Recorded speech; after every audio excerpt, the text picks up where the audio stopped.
आज के विषय को आपको पहले समझना होगा। पहले मैं बता देता हूं क्या है दान वरदान, फिर दूसरा परमेश्वर को समझने के लिए दानों यानी कि गिफ्ट्स की जरूरत है या वचनों की। मैं इसके ऊपर आज बात करने पर हूं। हमें वचन चाहिए या दान। मैं रिपीट करता हूं, हमें परमेश्वर का वचन चाहिए या दान। इसलिए मैंने लिखा है कि दान वरदान हमें चाहिए, परमेश्वर को समझने के लिए दानों की जरूरत है या वचनों की। इसके ऊपर मैं बात करने पर हूं ना। इसको देखिए, समझने से मेरा मतलब है परमेश्वर को पाना, उद्धार को पाना, पवित्र आत्मा पाना। क्योंकि कुछ लोग सिखा रहे हैं कि जब तक आपके पास में दान नहीं है तब तक आप परमेश्वर को नहीं पा सकते, उद्धार नहीं पा सकते, पवित्र आत्मा नहीं पा सकते। मैं इस कॉन्सेप्ट में आज बात करने पर हूं। मेरे साथ में बने रहिए, ध्यान से सुनिएगा। कुछ शिक्षाएं ऐसी हैं जो आजकल मसीह समाज में जो कहते हैं कि दान नहीं तो आपके पास में परमेश्वर नहीं, उद्धार नहीं और पवित्र आत्मा नहीं।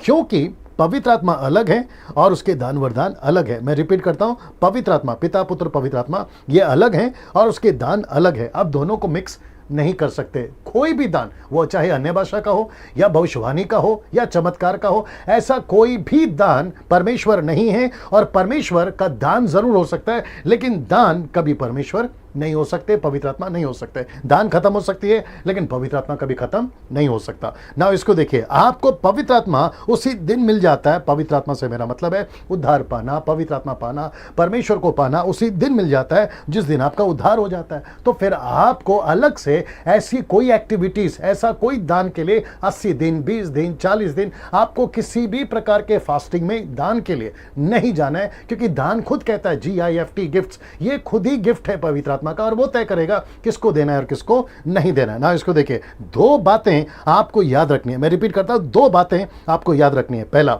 बड़े ध्यान से देखिएगा, पवित्र आत्मा का दान सबको नहीं मिलता। मैं रिपीट करता हूं कि पवित्र आत्मा का दान सबको नहीं मिलता। पहले इसको देख लीजिए, पहला कुरिन्थियों 12:8 में, क्योंकि एक को आत्मा के द्वारा बुद्धि की बातें, दूसरे को उसी आत्मा के द्वारा और किसी को उसी आत्मा से विश्वास का। तो इसका मतलब है यहां पे लिखना चाहिए सबको, यहां पे लिखना चाहिए सबको, यहां पे लिखना चाहिए सबको, लेकिन ऐसा नहीं है। लिखा है एक को, फिर लिखता है दूसरे को, फिर लिखता है किसी को। तो इसका मतलब है ये सबको दान नहीं मिलता। जैसे मैंने आपको ये अभी बताया, वैसे ही इंग्लिश में टू अनदर, टू सम ऐसा लिखा है ना। इसको देखिए, दूसरी बात जो आपको याद रखनी है, पवित्र आत्मा निर्णय लेगा। मैं रिपीट करता हूं कि पवित्र आत्मा निर्णय लेगा कि किसको कौन सा दान देना है। यह आप तय नहीं करोगे, यह पवित्र आत्मा तय करेगा। वचन आपको दिखा देता हूं, पहला कुरिन्थियों 12:11, परंतु यह सब प्रभावशाली कार्य वही एक आत्मा करवाता है और जिसे जो चाहता है वो बांट देता है। आप नहीं, पवित्र आत्मा जो चाहता है।